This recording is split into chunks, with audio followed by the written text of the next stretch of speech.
रीवा सीधी 4 लेन सड़क निर्माण को लेकर खड्डा और गमहा गांव में विरोध तेज हो गया है। स्थानीय ग्रामीणों ने प्रशासन पर मनमानी तरीके से काम कराने का आरोप लगाया है। उनका कहना है कि उन्हें न तो परियोजना की पूरी जानकारी दी गई है और न ही अब तक किसी प्रकार की नोटिस दिया गया है। ग्रामीणों के अनुसार जमीन के बदले दिया जा रहा मुआवजा उनकी अपेक्षाओं के अनुरूप नहीं है, जिससे वे असंतुष्ट है। लोगों का कहना है कि बिना सहमति और उचित जानकारी के निर्माण कार्य आगे बढ़ाया जा रहा है, जो उनके अधिकारों का उल्लंघन है। वहीं ग्रामीणों ने चेतावनी दी है कि यदि उनकी समस्याओं का जल्द समाधान नहीं किया गया तो वे आंदोलन को और तेज करेंगे। उन्होंने प्रशासन से पारदर्शिता बरतने और उचित मुआवजा देने और सभी प्रभावित लोगों को विधिवत सूचना देने की मांग की है। फिलहाल प्रशासन की ओर से इस मामले में कोई आधिकारिक बयान सामने नहीं आया है। हम लोग जो है वो रीवा सीधी सिंगरौली जी जो 4 लेन निकलने वाली है और उस पर कार्रवाई हो रही है, उससे संबंधित हम लोगों को कुछ समस्याएं हैं, उसी को लेकर के यहाँ आए हुए हैं। कैसी समस्याएं आ रही हैं आपको? समस्याएं ये आ रही हैं कि इन्होंने 3A का प्रकाशन 2025 अक्टूबर-नवंबर में कर दिया जी। उसके बाद से अभी जो है ये लोग ग्रुप बना करके जी पटवारी, NHI और PWD, PHE फॉरेस्ट, ये घर घर घूम रहे हैं वहाँ पर, और ये बिना बताए, बिना किसी सूचना दिए हुए सभी लोगों का जो है वो घर का नाप कर रहे हैं जी।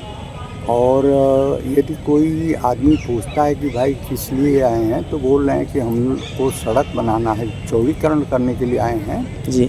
और आदमी अपनी समस्याओं को जब इनसे पूछता है जी तो ये किसी प्रकार का संतोषप्रद उत्तर नहीं देते हैं जी। यहाँ तक कहते हैं कि हम लोग 4 लेन बनाएंगे और जिसकी ज़मीन या जिसका मकान अधिग्रहण हुआ है जी उसको मात्र हम कलेक्टर गाइडलाइन से जी पैसा देंगे जी और कोई भी उसको लाभ नहीं देंगे जी।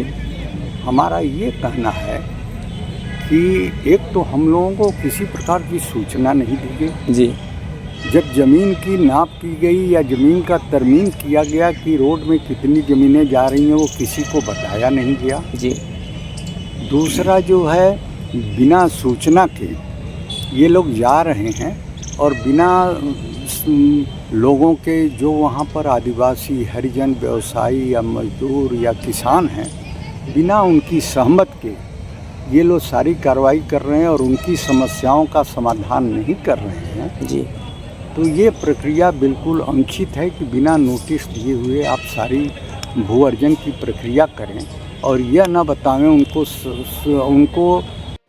उसमें लिखा है कि उन्होंने कहा है कि वहाँ सामने खड़ा होकर के किसान के जी या कोई घर बनाया है व्यवसायी, उसके घर में खड़ा होकर के उसके उस अनुसार मुआवजा बनाया जाए जितना उसका वैल्यू हो। मध्य प्रदेश शासन तो ये बोल रहा है कि हम जहाँ भी 4 लाइन का निर्माण करते हैं वहाँ के लोगों को हम मुआवजा ऐसा देते हैं कि लोगों को किसी तरह की कमी महसूस नहीं होती है। फिर आप लोग कैसे आवाज़ उठा रहे हैं? तो जब यहाँ मिल नहीं रहा, फील्ड में कोई दिख नहीं रहा, सरकार तो बहुत टपूसला बोलती है जी। यहाँ पर सरकार बोलने कोई अधिकारी जो है यह बताने को नहीं है जी और काश्तकारों और व्यवसायियों को संतुष्ट करने को दिख नहीं रहा है जी कि हम इस प्रकार से आपके प्रति कार्रवाई कर रहे हैं जी। हमारा ये कहना है कि जब जो है NHI केवल प्लिंथ एरिया नाप रहा है तो क्या प्लिंथ एरिया से पता चलेगा कि घर के अंदर टाइल्स लगी है, फर्नीचर कैसे लगे हैं, लकड़ी के सामान कैसे लगे हैं?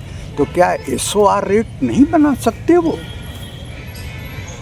तो वो केवल प्लिंथ एरिया नाप करके और तो अपने हमारी रीवा सीधी बड़ा गुड़ NH-75 रोड का निर्माण होने वाला है जी। इसमें हम लोगों के बीच मुआवजे का जो प्रावधान है उसको लेके असमंजस बना हुआ है जी। कैसा असमंजस है? असमंजस ऐसा है कि जो ये कलेक्टर की 2025 की गाइडलाइन है, इसके हिसाब से बहुत कम मुआवजा है जी। और वहाँ अपना कृषि भूमि भी है, व्यावसायिक भूमि भी है, प्लाटिंग भी हो रही है, उस हिसाब से जो मार्केट वैल्यू है खड्डा की और खामा की लगाई गई है वो बहुत कम है जी। तो हम लोगों की मांग ये है कि जो भी हो कार्यवाही वो पारदर्शिता के साथ हो जी। है ना।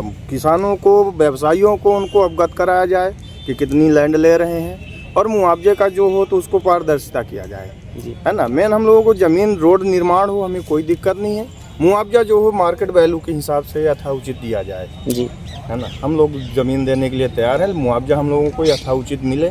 और जो कलेक्टर गाइडलाइन है उसके हिसाब से बहुत कम मुआवजा मिला है, इसलिए हम लोग कलेक्टर ये रकबा कितना जा रहा है, कितना मुआवजा मिलेगा, तो हम लोग पूछते हैं कि इसका मुआवजा क्या है, कैसा क्या मिलेगा। वो बोलते हैं कि वो बाद में बताएंगे, अभी नहीं बताएंगे। मतलब आप लोगों को किसी चीज़ की जानकारी नहीं दी जा रही है? नहीं है, कुछ बताया जाए ताकि हम लोगों को लगे कि ज़मीन हमारी कितनी जा रही है, हमको कितना मुआवजा मिलेगा, क्या होगा, क्या गाइडलाइन है। तो कलेक्टर की जो गाइडलाइन है 380 रुपये बोल रहे हैं हेक्टेयर में।